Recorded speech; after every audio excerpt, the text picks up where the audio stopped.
শোক সভায় সাংবাদিকদের উপর হামলার নিন্দা বিএনপির বিট সাংবাদিকদের।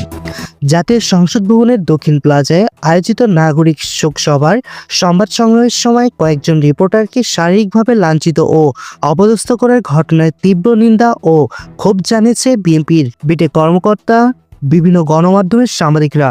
শুক্রবার 16 জানুয়ারি গণমাধ্যমে পাঠানো এক যৌথ বিবৃতিতে তারা এই প্রতিবাদ জানায়। বিবৃতিতে প্রত্যক্ষদর্শী সাংবাদিকদের বরাত দিয়ে জানানো হয়, সময় টিভির বিশেষ প্রতিনিধি আহমেদ সালেহী যখন অনুষ্ঠানের স্থল থেকে সরাসরি লাইভ সম্প্রচার করছিলেন, তখন আয়োজক কমিটির সদস্য সচিব সালেউদ্দিন সেখানে লাইভ হবে না বলে চিৎকার শুরু করেন। এক পর্যায়ে তিনি সালেহিনের কলার টেনে ধরে নিয়ে যান এবং তাকে শারীরিকভাবে আঘাত করেন। পরে উপস্থিতি অন্যান্য বিএনপি নেতা এবং সাংবাদিকদের হস্তক্ষেপে পরিস্থিতি শান্ত হয়।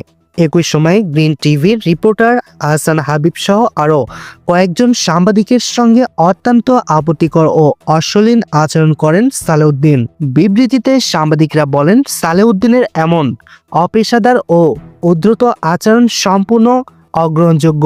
এ ধরনের উগ্র মানসিকতা ব্যক্তিদের এত বড় আয়োজনের দায়িত্ব দেওয়া নিয়ে সংশ্লিষ্টদের গুরুত্বের সঙ্গে ভাবা প্রয়োজন। বিএনপির বিট সাংবাদিকরা আরও অভিযোগ করেন, সাম্প্রতিক বিএনপির চেয়ারপারসনের সঙ্গে সাংবাদিকদের মত বিনিময় অনুষ্ঠানে প্রবেশের প্রতিবন্ধকতা এবং তারেক রহমানের স্বদেশ প্রত্যাবর্তন উপলক্ষে মিডিয়া কার্ড সংগ্রহের নানা ধরনের বিবৃতিকর পরিস্থিতির সম্মুখীন হতে হয়েছে। দীর্ঘ সময় ধরে প্রতিকূল পরিবেশ সাংবাদিকতা করে আসা বিট সাংবাদিকদের পেশাগত দায়িত্ব পালনে এ ধরনের বাধা কোনোভাবেই কাম্য নয়। বিবৃতির দায়িত্বশীলদের আরও সচেতন হওয়ার আহ্বান জানিয়ে বলা হয়, সাংবাদিকরা যাতে স্বাধীনভাবে তাদের পেশাগত কাজ চালিয়ে যেতে পারে তার উপযুক্ত পরিবেশ নিশ্চিত করতে হবে। ভবিষ্যতে এ ধরনের অনাকাঙ্ক্ষিত ঘটনা রোধে আয়োজক ও সংশ্লিষ্ট নেতাদের হস্তক্ষেপ কামনা করছেন তারা।